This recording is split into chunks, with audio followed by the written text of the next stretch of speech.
toutes et à tous, bienvenue pour ce 6e épisode de Cold Facts au championnat du monde à Herning.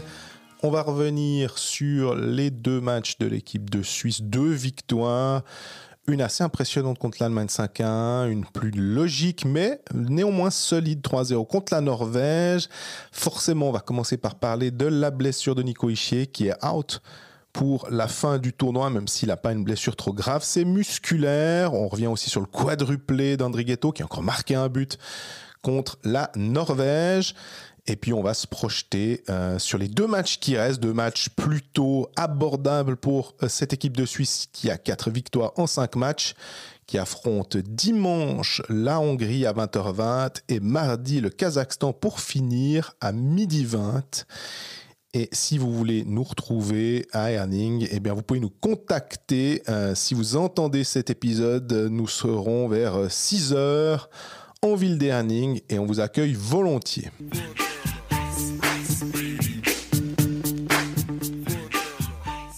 Salut Greg. Salut Jean-Fred, comment ça va ? Ça va bien et toi ? Ça va bien, merci. Mieux que Nico Hischier. Ouais, on l'a vu après le match, c'était pas la folie. Hein. Alors honnêtement, après le premier match contre l'Allemagne, je le croise en zone mixte, il arrive avec les autres joueurs de l'équipe de Suisse qui étaient surnuméraires, il est en habit de ville, il a ses baskets, son bonnet, le petit costume noir, et je regarde sa démarche, et il avait il claudiquait, il avait un petit côté, je me suis dit, c'est peut-être le genou gauche comme ça, et puis finalement on a reçu le communiqué de presse de l'équipe de Suisse, de la fédération le lendemain, donc vendredi, avant le match contre la Norvège, et ils étaient un petit peu plus précis et c'était pas forcément un problème de genou. Non, c'est plutôt au niveau entre la hanche et la cuisse apparemment qu'il y a un problème, mais bon, c'est égal, au final il est pas là. Annonce donc déchirure musculaire, le club a dit que c'était c'est une mesure de prévention de ne pas l'avoir laissé jouer la suite du tournoi, que c'était pas grave, que la saison prochaine il n'y aurait pas d'impact, c'est pas un truc à long terme, mais ça l'empêche de jouer pendant 2 semaines.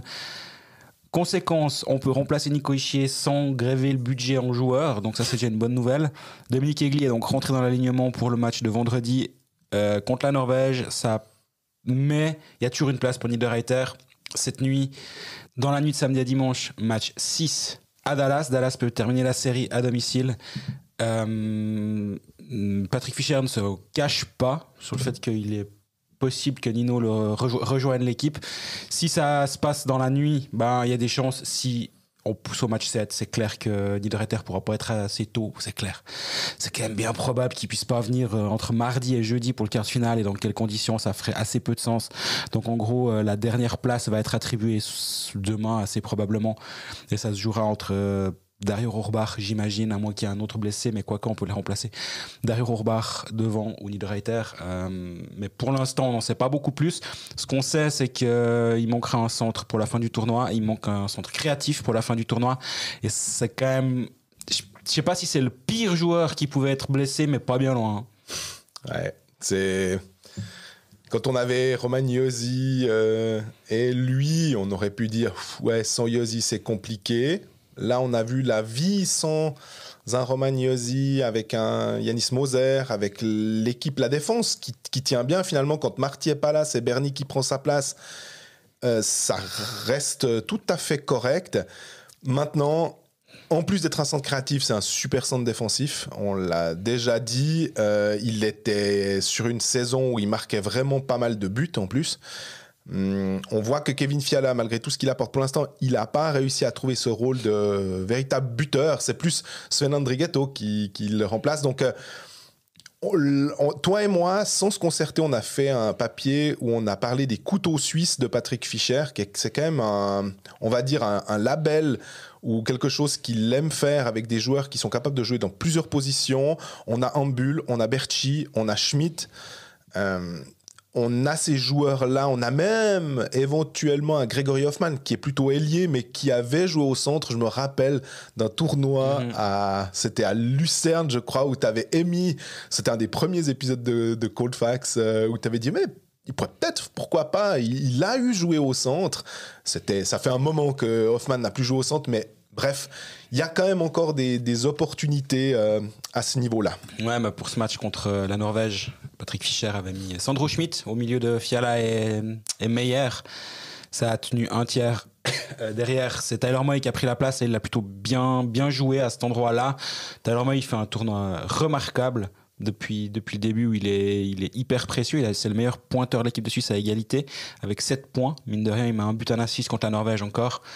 Il est hyper précieux, il peut jouer au centre, il peut jouer à l'aile en powerplay. Sur son côté, il est toujours dangereux. Donc, ça va être probablement la solution pour l'avenir, c'est de mettre Tyler Moy avec les 2 joueurs de NHL. À un moment, il faudra quand même que Timo Meyer il hausse le ton, parce que pour l'instant, il est sacrément décevant, je trouve. On en attend beaucoup plus. Et si la Suisse veut pouvoir compenser l'absence de... Pas compenser l'absence de Nico Hischier, mais il y aura encore plus besoin de Timo Meyer, encore plus besoin de Kevin Fiala pour remplacer ou pour compenser l'absence d'un tel joueur. J'avoue que quand il y a eu l'annonce du truc, j'ai fait il y a eu un mot plus grossier qui a suivi le ouf, mais parce que on a l'impression que la Suisse là, elle avait l'opportunité de vraiment de faire quelque chose. Ça veut pas dire que c'est demi-finale assurée, loin de là. Hein. On se rappelle et on rappelle que il y a de fortes chances que la Suisse termine maintenant avec 19 points sans rien enlever à la Hongrie et au Kazakhstan, les 2 matchs qui restent. La Suisse a 13 points, elle pourrait monter à 19. Elle aura finalement sur les 21 points perdu que 2 points contre les Tchèques. Donc la question va être de savoir est-ce que les Tchèques perdent des plumes sur les matchs qui restent. Auquel cas, à ce moment-là, la Suisse, si la Tchéquie ne peut pas faire 19, mais admettons 18... La Suisse serait première et elle pourrait à ce moment-là affronter le 4e du groupe de Stockholm. Mm-hmm. Et là aussi, c'est sans être trop malin ou de faire des immenses projections. Suède-Canada 1-2, Finlande 3 probablement. Et puis la 4e place est ouverte entre les Lettons et les Slovaques. C'est quand même plus abordable pour l'équipe de Suisse, même si on se rappelle qu'en 2018, elle avait battu la Finlande en quart de finale et qu'elle était pourtant moins bien classée dans son groupe. À Herning. Exactement. Qui plus est. Donc c'est vrai que ça serait quand même plus agréable de jouer le 4e du groupe. Ce qu'il faut, donc, c'est que la Tchéquie perde 2 points.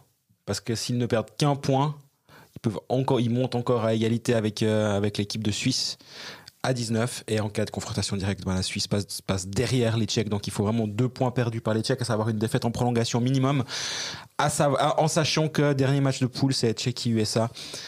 À voir les USA qui seront peut-être encore un tout petit peu en danger, on ne sait pas, ça peut être le cas, donc les USA auront un truc à jouer. Ça sent quand même la 2e place, cette histoire pour l'instant pour l'équipe de Suisse.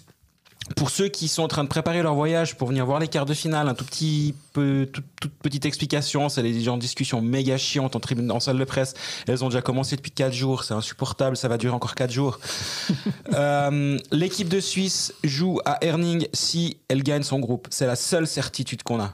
Tout le reste, ça va dépendre. Et ça va dépendre même des choses qui peuvent se passer très tard mardi soir. Pourquoi ? Parce qu'en théorie, là ça c'est la théorie, les 1 et 2 restent dans leur ville, à savoir groupe B à Herning, groupe A à Stockholm. Sauf, et c'est là où ça devient pénible, et c'est là où ça devient les discussions interminables de tribunes de presse. Si le Danemark est 3 ou 4 dans son groupe, elle reste à Herning. Ils vont pas faire voyager le Danemark en Suède. Donc ça, c'est déjà une possibilité si la Suisse, du coup, termine 2e et que le Danemark finit 4e, pas 3e, ça va pas être possible, j'imagine. Du coup, le Danemark va rester là. Donc la Suisse, même 2e de son groupe, va quand même voyager à Stockholm pour jouer son quart de finale. Je sais pas si vous suivez toujours. Et après, la Suède et le Danemark ne peuvent pas s'affronter en quart de finale. Donc, si la Suède gagne son groupe, et c'est quand même bien parti pour, ou du moins ça va se jouer sur un match, et je vous dirai quand il aura lieu, ça peut nous amener à Danemark 4, Suède 1. Dans ce cas-là, qu'est-ce qu'on fait ? Tout le monde reste à sa place. Donc, la Suisse jouerait le 3e, jouerait un membre de son propre groupe en quart de finale, et donc resterait à Herning. Et tout ça, on va le savoir très tard, parce que le Allemagne-Danemark, c'est mardi soir à 20h20, ça peut décider justement du sort du Danemark, et en même temps, Suède-Canada. Celui-là, je pense que si vous n'avez pas grand-chose à faire mardi soir, ça peut se tenter. Là aussi, mardi soir, 20h20, Suède-Canada. Donc on ne saura pas avant mardi soir, 22h30, dans le meilleur des cas. Ouais, meilleur des cas, ouais. Qui gagne le groupe. Donc en gros, peu importe ce qui se passe, le seul cas où on sait que la Suisse va voyager, mais même pas, en plus j'allais dire si elle finit 3e de son groupe, mais même pas, parce que si le Danemark, bref, vous avez compris, si la Suisse gagne son groupe, elle voyage à Stockholm, sauf Sauf si le Danemark, en fait. Je reviens sur le tout début de tout ce laïus. Même ça, on ne sait pas, en fait. Parce que si la Suisse gagne son groupe et que le Danemark finit 4e et la Suède gagne de l'autre côté, on reste ici, on joue le Danemark en quart. Donc, en fait, si vous voulez venir, prenez un billet flex de Genève vers un peu partout, puis vous verrez. Enfin, c'est vraiment pas évident à planifier. Et à un moment, l'IHF, avec leur système de poules qui se croisent, c'est bien joli. Quand c'est Lyon-Paris, quand c'est Fribourg-Zurich, quand c'est Mannheim-Cologne, ok. Mais quand c'est Herning-Stockholm, là, tu dis qu'ils ont vraiment fait une connerie et ils devraient directement dire on reste dans notre groupe, les quarts de finale de Herning, les quarts de finale de Stockholm, et après on met tout le monde au même endroit à Stockholm. Ça simplifierait un peu la donne. Ou alors, on peut essayer de faire des endroits plus rapprochés pour faire un championnat du monde et non mettre ça avec un bras de mer entre deux. C'est une bonne idée. Ouais, parce que juste pour rappeler, pour ceux qui ne sont pas des amateurs de géographie, on a regardé ça parce qu'évidemment, on est toujours en train de se dire est-ce qu'on peut aller en avion? Et puis après, il n'y a pas de vol. Donc on est là, mais le train, ça va très bien. Le train, on le prend en Suisse pour faire des longues distances. Donc il n'y a pas de raison. C'est quand même à peu près 9 heures entre les deux villes, entre Herning et Stockholm. À peu près 3 heures, un peu plus pour arriver à Copenhague, et puis après environ 5 heures pour faire Copenhague-Stockholm. Donc c'est ça qui ajoute à une logistique plus compliquée, à la fois pour les journalistes qui suivent l'équipe de Suisse et à la fois pour les suiveurs, les fans qui voudraient venir. Les journalistes, on va pas commencer à les plaindre, c'est leur travail, nous donc, mais les gens qui doivent organiser leur petit voyage pour venir soutenir l'équipe de Suisse, c'est largement plus pénible parce que si le site de Suisse et SAS et compagnie est pris d'assaut mardi soir à 23h, ça va être un petit peu pénible pour trouver des billets.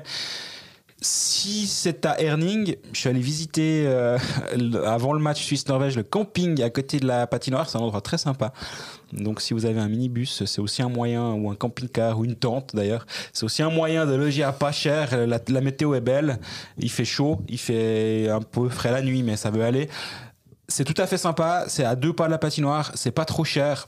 Il y a des Suisses, il y a beaucoup de Tchèques et d'Allemands aussi qui sont venus en camping-car. Je vais faire un reportage sur Blick, je pense, normalement dans la journée de dimanche à ce sujet avec des photos et tout. C'est un cool endroit. Donc c'est aussi une option si jamais à la dernière minute il n'y a plus d'avion pour rejoindre Billund et après Herning.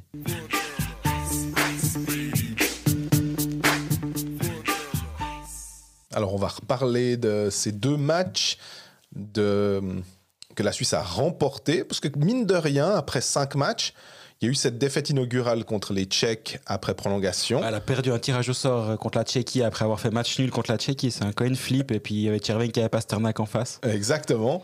Derrière, elle a enchaîné avec le Danemark, les États-Unis, l'Allemagne donc et la Norvège. Le match contre la Norvège, je pense qu'on n'a pas forcément besoin de tellement y revenir parce qu'on s'est quand même ennuyé ferme. Mais le match contre l'Allemagne, alors le premier tiers était très mauvais. Je veux quand même juste parler de la Norvège. Ouais. C'est indigne ce qu'ils ont fait là. C'est un match. Ils ont joué comme des bourrins pendant 68 minutes. Même Patrick Fischer, à la fin du match, a dit... On est content de ne pas s'être blessé ce soir. C'est quand même grave qu'on en arrive à la fin d'un match à se dire ouf, mission accomplie, on n'a pas eu de blessés tellement ils jouaient au-delà de la limite. C'est des joueurs qui ont aucun talent, qui ont aucune envie de jouer au hockey, qui ont envoyé des dégagements interdits pendant 60 minutes. C'était absolument insupportable. Et je ne sais pas comment une équipe comme ça peut avoir pris un point aux États-Unis en marquant 5 buts contre eux. Je ne sais pas. L'équipe de Suisse n'a pas laissé 5 actions de but à cette équipe norvégienne. Avec un cône au but, je pense que la Suisse gagnait 3-2. Enfin, c'est hallucinant. J'ai rarement vu une équipe aussi faible que cette Norvège-là, qui, en théorie, une équipe qui s'est un peu jouée. Là, c'était vraiment, vraiment faiblard. Donc, je trouve qu'il fallait quand même le dire. 3-0, c'est le tarif minimum. La Suisse a fait un match sérieux, mais surtout, il a fallu rentrer la tête pendant tout le match. Les Allemands jouent dur, on va y revenir, d'accord. Mais ils jouent quand même, à part Seider, qui en avait plein le cul à la fin, ils jouent correctement au hockey. Mais la Norvège, c'était vraiment détestable. C'est 97% de chances de gagner à 3%, et même 3%, je trouve que c'est un petit peu exagéré. Match horrible. Honnêtement, je souhaite qu'ils soient relégués parce que ce qu'ils ont proposé là, ça a rien à faire au championnat du monde. Si après ce plaidoyer pour le hockey norvégien et l'équipe nationale, on peut revenir sur Moritz Seider, qui alors a eu un regard noir en salle de presse, en tout cas en mix zone là, parce que Greg était remonté contre lui. C'est vrai que Seider, On a tendance à l'avoir annoncé comme étant un peu le Romagnosi allemand, un grand défenseur, bonne première passe, capable d'être un défenseur top 4. Les deux occurrences pour nous en tant que suiveurs de l'équipe de Suisse et des matchs contre l'Allemagne, c'est 2023 à Riga où il a une pénalité de match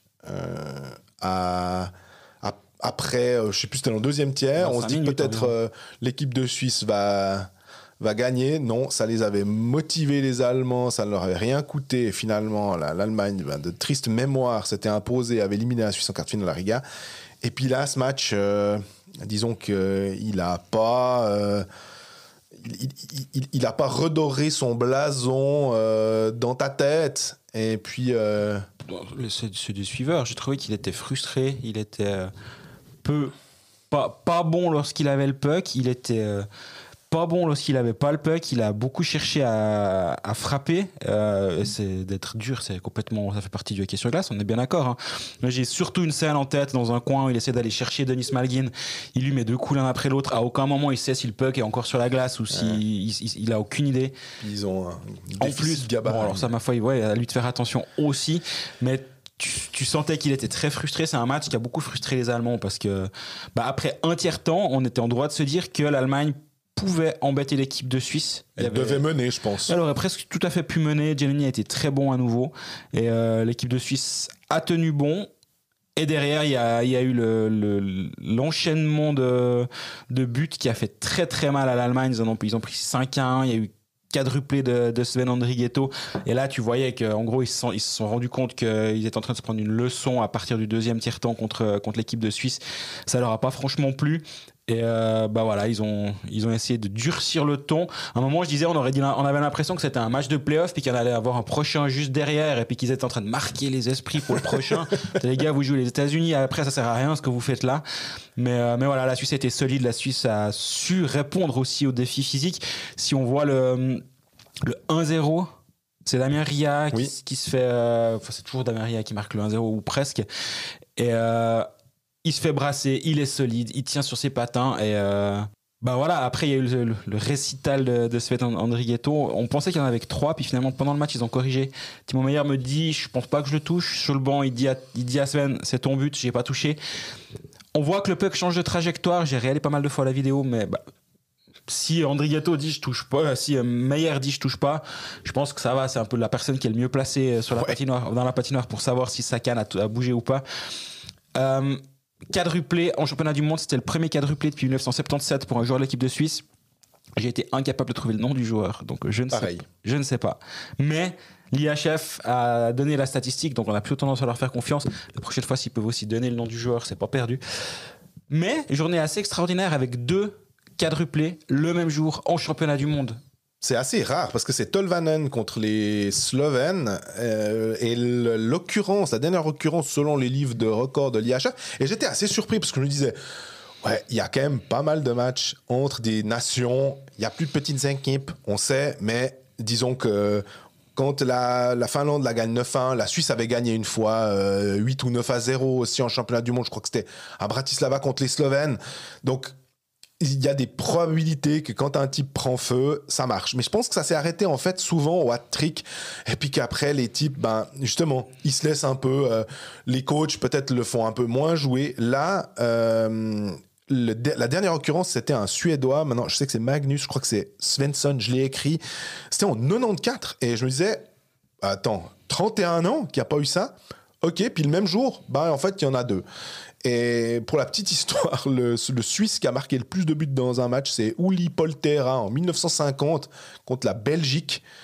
Alors ça remonte, on va dire que l'adversaire, je ne sais pas si les Belges étaient une grande nation du hockey à l'époque, mais parce que tu disais 77 et je crois que c'était dans le groupe B, si je ne dis pas de bêtises. C'était pas forcément dans le groupe A, donc il y a aussi ça. Là, honnêtement, c'est contre une bonne équipe d'Allemagne que tu marques un quadruplé. Sans rien enlever à Tolvanen, il marque contre les Slovènes. Donc, je pense que ce quadruplé d'Andrighetto a vraiment pas mal de valeur. En plus, ce cochon, le premier goal contre les Norvégiens, c'est le nouveau le sien de fort belle manière. Il enchaîne donc 5 goals de suite pour la Suisse. Et sur ces 4, alors tu parlais du premier qu'on pensait être attribué à Maier, mais les 3 suivants, c'est chaque fois un pétard. Et on va pas faire les surpris. On a quand même fait des cold facts assez longs cette saison de National League parce qu'on avait encore une fois droit à la finale entre Lausanne et Zurich. Zurich, on avait vu Andrighetto qui était peut-être un tout petit peu plus, je sais pas si on peut dire discret, mais peut-être que justement en play-off, tu fais plus attention sur le power play. On parlait du box play lausannois qui avait réussi à souvent bien couper les passes. C'était d'autres joueurs qui arrivaient à faire ça. Mais là, ce que j'aime bien, c'est toi qui dis souvent, ah ben voilà un goal hockey manager, on l'a souvent eu. C'est Malgin sur son côté qui donne à Kukan et Andrighetto qui se font des passes et c'est goal. Et tu vois chaque fois... Tu peux déjà écrire Andrighetto, entre parenthèses, Kukan, virgule, Malgin, / A5 contre 4. Exactement, ouais. Je voulais juste revenir sur Magnus Svensson. Je pense que tu as raison, c'est lui, défenseur suédois, qui met 8 buts dans le championnat du monde 94. Je sais pas le détail des matchs, mais je peux assez imaginer, vu que tu pensais à un Magnus Svensson et que c'est le cas en 1994. Et pour les plus anciens, on en fait partie, mais là, moi, je me souvenais pas, j'étais encore un poil jeune. 90-91, défenseur à Lugano, 36 matchs, 16 buts en tant que défenseur, 35 points. Il repart en Suède, il revient à Davos, 94-95, 35 matchs, 33 points, 8 buts, 25 passes. Après, il part en NHL. Il revient en 99-2000 à Rapperswil, 42 matchs, 32 points. Il n'est pas hockey manager à cette époque-là, mais lui, on l'aurait bien aimé. Finit sa carrière en 2002 et il revient comme entraîneur à Rapperswil, entraîneur assistant en 2004-2005. Et il a terminé sa carrière d'entraîneur en 2015-2016 à Leksand. Donc c'est un peu une figure du hockey suisse quand même, vu qu'il a joué à une époque, et il est plutôt bien joué, mais à une époque où les défenseurs marquaient pas forcément autant de 16 buts. Il y avait Noumelin, on est un peu biaisé à cause de lui au début des années 2000, mais c'est un défenseur ultra productif. Donc voilà, petite parenthèse sur Magnus Svensson, et je pense effectivement que c'est lui avec ses 8 buts en 8 matchs lors du mondial 1994. Mais j'aimerais juste avoir ton avis sur Andrighetto. Il a un tir NHL quand il est comme ça en plus dans la zone. Ouais, c'est impressionnant, et ce que j'aime bien, c'est que quand tu regardes, ils ont fait plusieurs fois ce redoublement de passes où il se met un tout petit peu à l'écart dans le cercle, et il donne à Kukan à la bleue, et pendant qu'il donne à Kukan à la bleue, lui il se rapproche du point d'engagement, ce qui lui donne un angle un tout petit peu différent. Le gardien doit un petit peu s'adapter, et au moment où il reçoit le puck en retour, surtout ce qui est diabolique, c'est qu'à gauche il a Denis Malgin, Kukan. Donc si vraiment la défense garde bien Andrighetto, il y a de l'autre côté il y a une ligne de passe qui est tout à fait bien aussi, et là redoublement de passe direct, et Andrighetto il prend un petit mètre d'avance, et là ça devient tellement vite et tellement précis, c'est chaque fois la lucarne, c'est vraiment vraiment impressionnant, ouais. 153 km/h visiblement le tir contre la Norvège pour le 1-0. C'était la vitesse de Ken Ince, je crois, lors d'un championnat du monde, quand il avait la plus grande vitesse plus haute que McDavid, c'était en 2018. Je crois que c'était 153, j'avais ça aussi, ouais.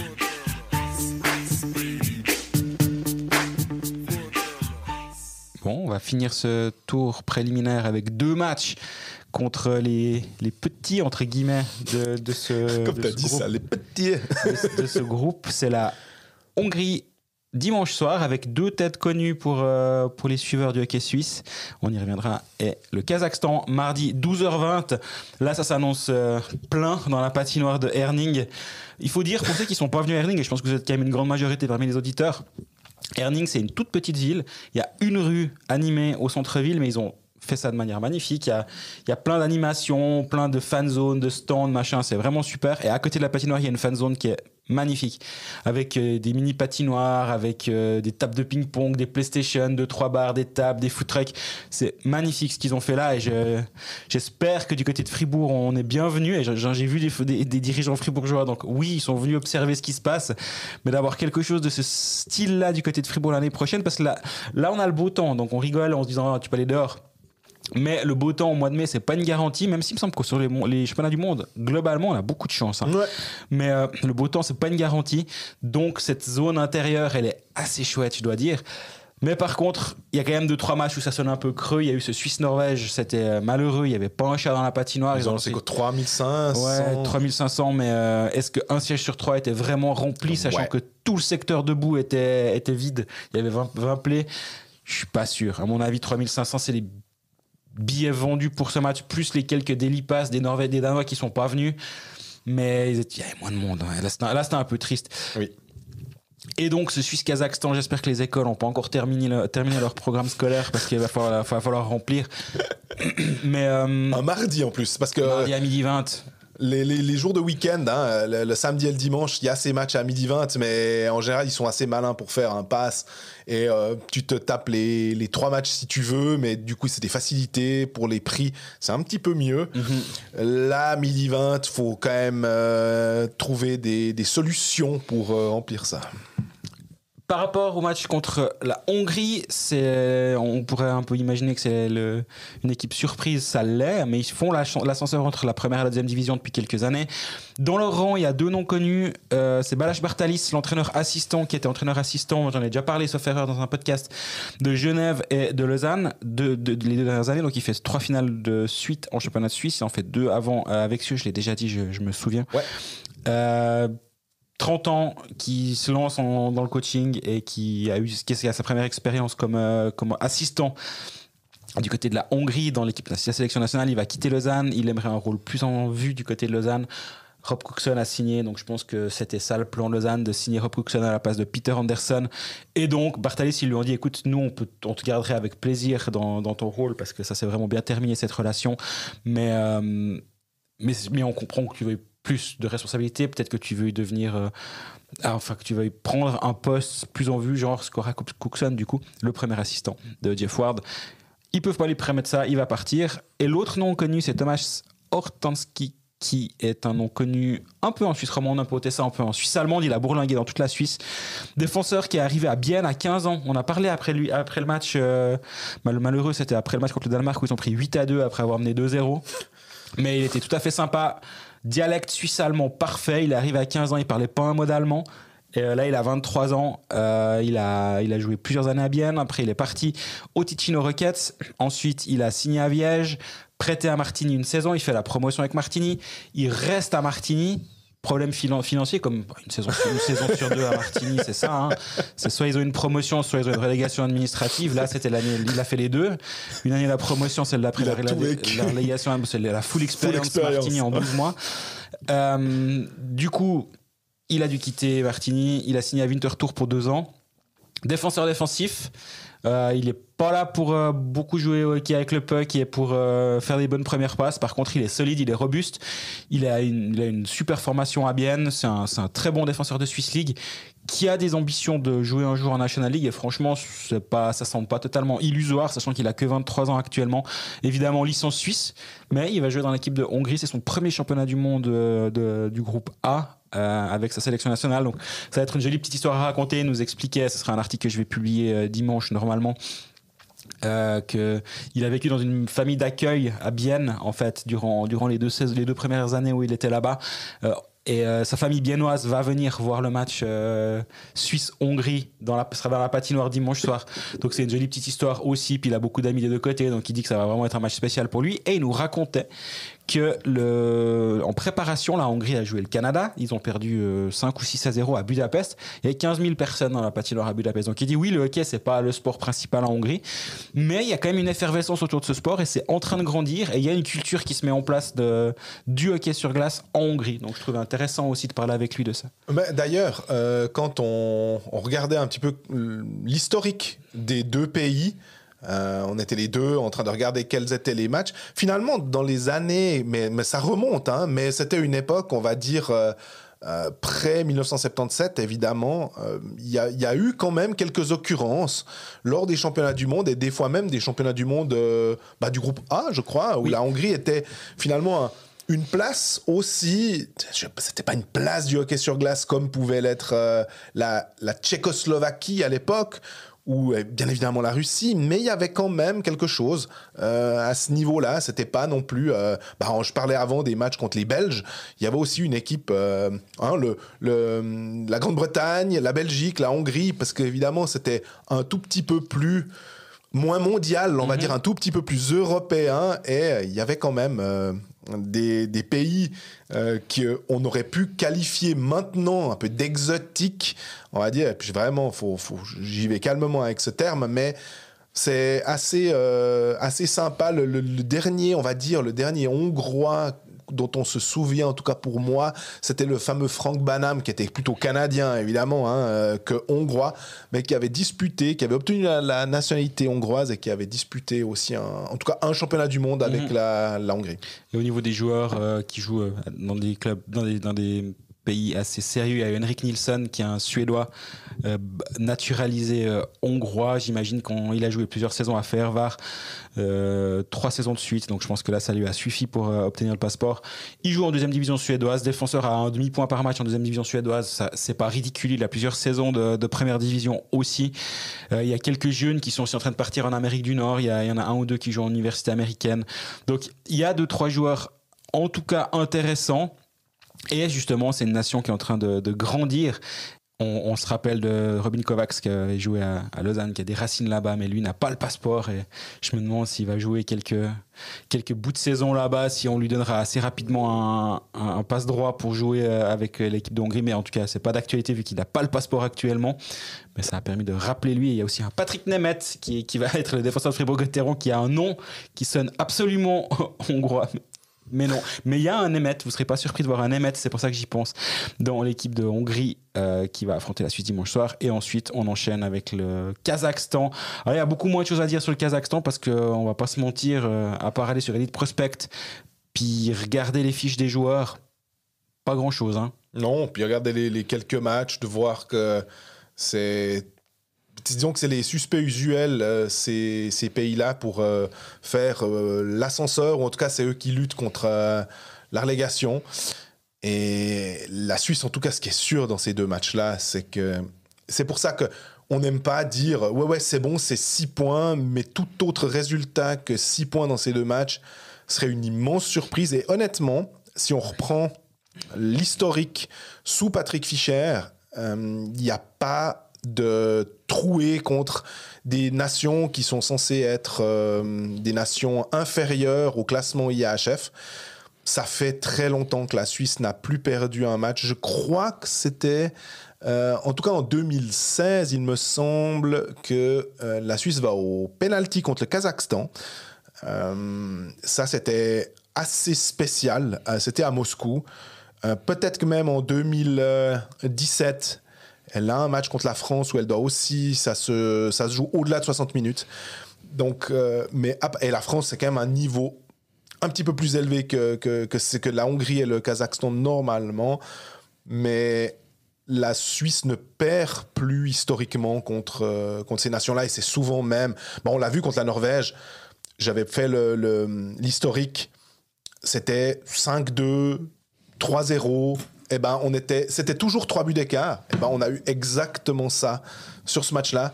Donc, je pense qu'il y aura normalement un peu plus que 3 buts d'écart, mais je ne vois pas non plus les Suisses. Ils n'ont pas besoin de pousser comme des fous. Ils peuvent aussi tenter des combinaisons. Patrick Fischer peut quand même essayer d'utiliser ces matchs-là parce qu'il y a peu d'entraînement, étant donné que quand la Suisse ne joue pas après 2 matchs, en général, elle ne s'entraîne pas pour les laisser se reposer. Donc, il y a le morning skate où on peut faire un peu des petits ajustements. Mais je me dis aussi que là, il a 2 matchs d'un niveau qui peut lui permettre... Ce n'est pas des sparring partners, qu'on soit bien clair. Mais quand même, pour préparer ce quart de finale, parce que c'est quand même l'objectif maintenant, c'est d'être prêt pour ce quart de finale. La Suisse ne doit pas se blesser. Il ne faut pas qu'il y ait plus de gars.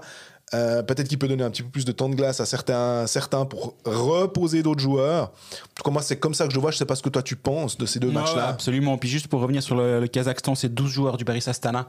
C'est quand même 12 joueurs de KHL. Donc, ce n'est pas non plus des pinces. Par contre, le Baris Astana, c'est 8 victoires en 60 matchs de KHL. C'est la pire équipe de KHL. Donc... Oui, ils jouent dans un championnat relevé, donc ils vont être habitués à jouer à un rythme quand même assez soutenu, ils vont pas être surpris, mais au niveau du talent, il y a quand même pas grand chose d'impressionnant, on va dire. Pour le meilleur compteur du Baris Astana, c'est 19 points en 62 matchs. C'est un défenseur. Et après, les 2 suivants, c'est 2 Russes. Donc en fait, ils ont pas un point les types en KHL. Donc ça s'annonce quand même un tout petit peu compliqué. Par contre, ce défenseur qui s'appelle, je vais estropier son nom, c'est évident, qui s'appelle Adil Beketayev, qui sera sur la glace contre la Suisse, défenseur visiblement à peu près offensif avec 19 points en 60 matchs. Mais oui, l'équipe de Suisse va devoir faire des ajustements, trouver enfin sa combinaison, parce que le but maintenant, c'est que l'équipe qui soit sur la glace contre le Kazakhstan soit l'équipe qui va jouer son quart de finale pour avoir un match complet sans devoir changer ses lignes, parce qu'il n'y en a pas eu beaucoup depuis le début de ce tournoi. Il y a tout le temps eu des petites modifications, il y a eu des blessures à gauche à droite, il y a eu l'arrivée de Kevin Fiala, il y a eu ensuite Nico Ishii en cours de match qui a sauté, on change tout, on rechange en cours de match, et là il faudrait vraiment pour avoir un alignement concret et puis cohérent qui soit en place pour jouer ce quart de finale qui aura lieu jeudi prochain.